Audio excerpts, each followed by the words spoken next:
السلام علیکم پیارے دوستو، اس ویڈیو میں بات کریں گے حدیث کی روشنی میں اس جملے کی، جس جملے کو شوہر سے بولنے والی عورت ضرور جہنم میں جائے گی، اور اس عورت کو آپ صلی اللہ علیہ وسلم نے طلاق دینے کا حکم دیا ہے۔ اس سے پہلے حدیث کی روشنی میں ہم آپ کو ایک حیران کن معلومات فراہم کریں گے۔ اگر عورت نے شوہر کے ساتھ یہ ناممکن کام کر لے تب بھی وہ شوہر کا حق ادا نہیں کر سکتی۔ عورت کے لیے یہ ویڈیو بہت اہم ہے، ویڈیو کو آخر تک ضرور دیکھیں۔ اگر آپ ہمارے چینل پر نئے ہیں تو چینل کو ضرور سبسکرائب کریں تاکہ ایسی معلوماتی ویڈیوز آپ کو ملتی رہے۔ سیدنا انس بن مالک رضی اللہ تعالیٰ عنہ سے روایت ہے کہ نبی کریم صلی اللہ علیہ وسلم نے فرمایا، کسی بشر کے لیے اجازت نہیں کہ وہ دوسرے بشر کو سجدہ کرے۔ اگر ایک انسان کا دوسرے انسان کو سجدہ کرنا مناسب ہوتا تو میں عورت کو کہتا وہ اپنے خاوند کو سجدہ کرے، کیونکہ اس پر اس کے خاوند کا بڑا حق ہے۔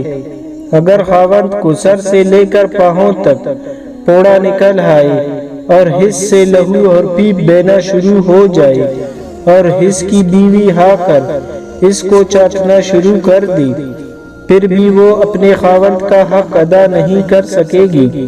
حضور صلی اللہ علیہ وسلم نے فرمایا کہ میں نے جہنم میں زیادہ عورتوں کو دیکھا۔ لوگوں نے کہا کہ اے اللہ کے رسول، کیوں؟ آپ نے فرمایا اپنے کفر کی وجہ سے۔ کہا گیا وہ اللہ کے ساتھ کفر کرتی ہے۔ آپ صلی اللہ علیہ وسلم نے فرمایا نہیں، وہ خاوند کی ناشکری کرتی ہے اور احسان فراموش ہے۔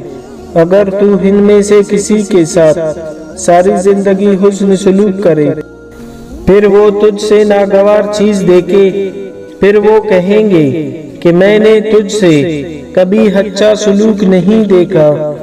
یہ ہے وہ جملہ جس کو شوہر سے بولنے والی عورت جہنم میں جائے گی۔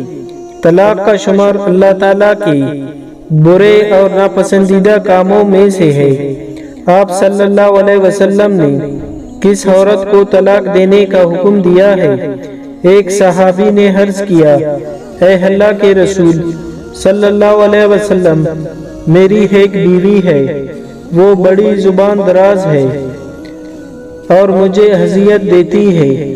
آپ صلی اللہ علیہ وسلم نے فرمایا، اسے طلاق دے دو۔